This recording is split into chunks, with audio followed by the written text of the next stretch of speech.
Hello everybody, RexTempus, Time Traveler here, coming at you with another episode of Roblox playing Theme Park Tycoon 2. And in case you're wondering, no, I don't know what Theme Park Tycoon 1 is, but that's okay, we're playing part 2, and in today's episode I'm going to be building a teleporter. If you don't know what that is, you go into scenery and then into others. And you'll see like teleporter requires the achievement spin to win. Build and run a spinning ride that can spin faster than 360 degrees per second.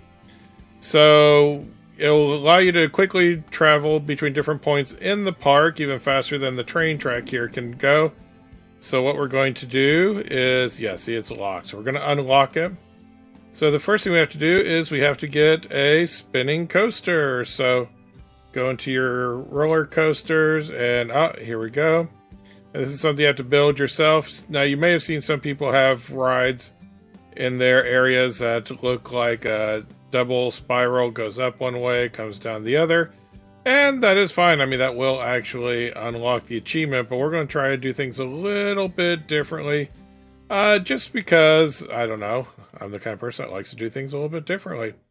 So what we're going to do is we're going to start about right here, and we are going to build some tracks for our station, and that should be enough. And now we need to go up a lot, because we're going to need a lot of momentum as we carry out this action. So we need to go all the way up, and just say I'm building too fast. So once you get up here, you actually have to kind of go back and see if it'll let you do this. And there, now we have our height. We're not going to spiral our way up, but we are going to spiral our way down. So we don't need the chains anymore because we're at the very top. So now what we need to do is go into more pieces, and we're going to have it spin like crazy. We're going to have it spiral down left, and we'll add a little bit of a bank in there. Oh wait, no, you know what? Actually, we need to go straight first. So yeah, we'll go ahead and do that. And now we're going to have to do some major spiraling so that it can build. Oh, no, not up. What am I thinking? We have to go down and left. And you see this just barely comes to the edge. And no, I haven't purchased this part of my land yet. But I wanted to kind of put it here so that it's kind of in the tall area of all the other roller coasters. Just trying to be careful of the sight lines for people who are riding. And now we're just going to go down a lot, as far as we can. The truth is, we're actually probably going to go down even farther than we can. Oh, will it actually? Oh, it won't let me. I didn't think so. So what we'll do is we'll add one little section or two of straight. And then we'll add a few more down left. And now for this, we're going to have to actually dig in. So we're going into our terrain, block manipulation, remove, or just put in a bunch of air.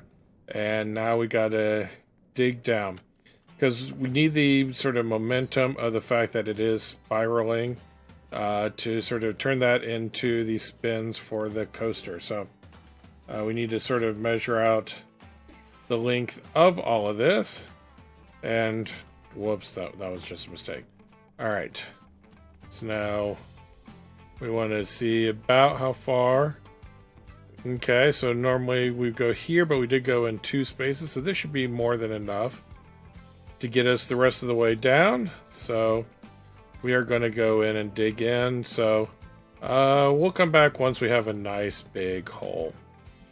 Alright, so now that we have dug that out, and we dug out a little section here, we're going to have it actually spiral in the other direction, because we want the spinning motion to now go over here. We'll add just a little bit of a bank. And we can't go any farther, so at this point, we will now have to have the cart start making its way back up.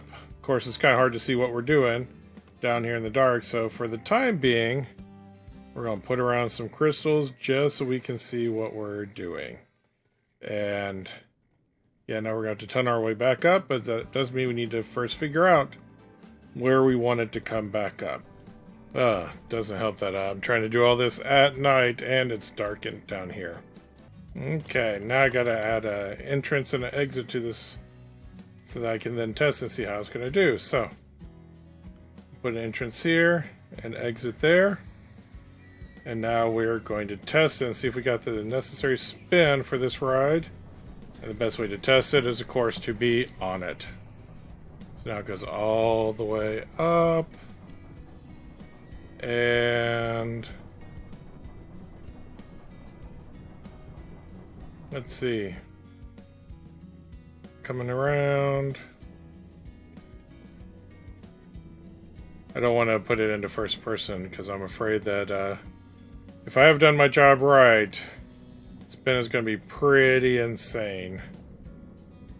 Going down super fast. And got a lot of spin. Whoa! Hopefully we got the spin we needed, and yes! I've achieved spin it to win it, or spin to win. So now I can go and I can add, oh, I guess I should add some paths here. Hold on a second. Let me add some of these elements so it actually is part of the park. I'm sure the nausea level is going to be pretty high, but there we go. It is now open. I just have to see what the stats are. Guest satisfaction is 50%. Excitement's high. Intensity's high. Nausea's through the roof. And the appearance is whatever. So the main elements were we started at the top. We spiraled around. Went to the very bottom. At which point we changed direction.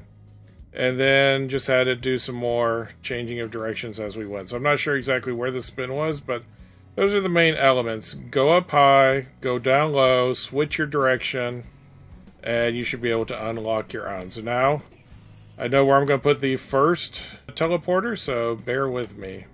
Alright, so the very first one is going to be put right here. I've been thinking about it quite a bit, and players are the only ones that can actually make use of it, so I'll just come into here, into the scenery, the others, and there's my teleporter, and I'll put it here. Then I have to go put a second one in. Alright, so now I just need to put it in, target, teleporter target, so yeah, I gotta find a place to do this. Any players can use this, or just my park owner. Well, for now, just kind of any player can use this. And item mode, yeah, so click another teleporter to set it as the target. So now I just have to go back to my front teleporter. I can even change the appearance to change the color, which again, I'll leave it as it is for now. But what I'll probably do is, you know, have it so that different colors will indicate their targets. But I also know that some people, they'll just randomly choose different colors, and that's fine. But for me, I wanted my teleporter to be obvious, like what it does. So see, like, click another one. Yay! So now it has a line. And here it is. Man, this should save me a lot of footsteps. But click it, and there we go. So now, if I do this, look at that. See? Oh. Okay, so it always has me kind of going in the opposite direction, which was kind of not what I wanted. I'll worry about that part later. Alright, so now that you have transporters or teleporters, what do you do with them? Well, there's a few different ideas that you can do, and I'll show you them. Starting here at my main park, you can take your teleporter and you can make a little teleporter hub. And in order to fully understand how this works for my park, you have to understand that all of my park, like, it's divided up into sections. Like, oh, underground fun or city block. You'll see the signs actually have certain colors to them. Meaning that, like, say, this main area of Funville, USA is yellow. So, of course, the teleporter is yellow. The city block, which was red, connects to the red teleporter. And look at that. Now you're in the city. You can look up here from way up.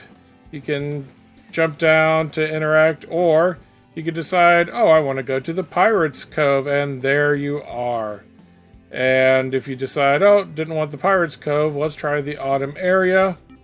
You can come in here, and here you are. And one of the things I did try to make sure of every time I was building one of these is to sort of pay attention to what the sight lines might be as far as like when you come out, what will you see? Here you come out, you'll see the haunted house and the autumn colored trees and the swing, and you're in this whole little section. Oh, there's a witch's hat and things like that. Or if you come through to the Wild West world, when you step out, you can see you're kind of right in the middle of the Wild West area. There's the train roller coaster, the swinging rides like that. And if you come over here to Coaster Country, here you are, and you see like you're just right there. You can see all kinds of roller coasters around you. And also I tried to make sure that they were kind of out of the way so that, you know, they're not interrupting the NPCs. And you do have to make sure that you can't put it onto a path. It has to be on its own piece of land. And another thing that you can do is you can come to like my main park where the transporters are all lined up in a way that as you go through each one, you'll be taking a tour around the park, each one leading to the next one. In this case, going around clockwise, so that you can see all of these different sections of a park. And you come through, and there you are, back at the beginning. So that's another option. Or one more option is, like at my fall park, you can come into the transporter, and it'll take you to just one very specific location. That's way up in the sky, looking down on the park and all of its various parts, giving you a nice aerial view. As you can see, I put a device up there that I thought looked like a bunch of balloons tied to like a glass framework. And that way you get a nice aerial shot of everything. And yeah, if you want to see how I made it, most of this is just various panes of glass. See, these ones right down here. And then I use wooden posts to make it sort of like a net-like thing. And then these are just primitive sphere shapes that look like multiple large balloons tied together. And with lots of glass, you can see all around, and that way, you know, you don't want anybody to get hurt when they're up here in the glass looking down. But yeah, you can get a great view of not only your park, but sometimes even some of the other parks as well. And these are just a few of the ideas that you could come up with as far as how to use teleporters in your park. Go out there, experiment with yourself. Hopefully this video has helped you as far as like knowing how to unlock the teleporters, how to set them in place, any number of ideas that you can use. Thank you for watching. We'll see you next time for more Roblox and more Theme Park Tycoon. Bye! Help me! I'm caught in a loop!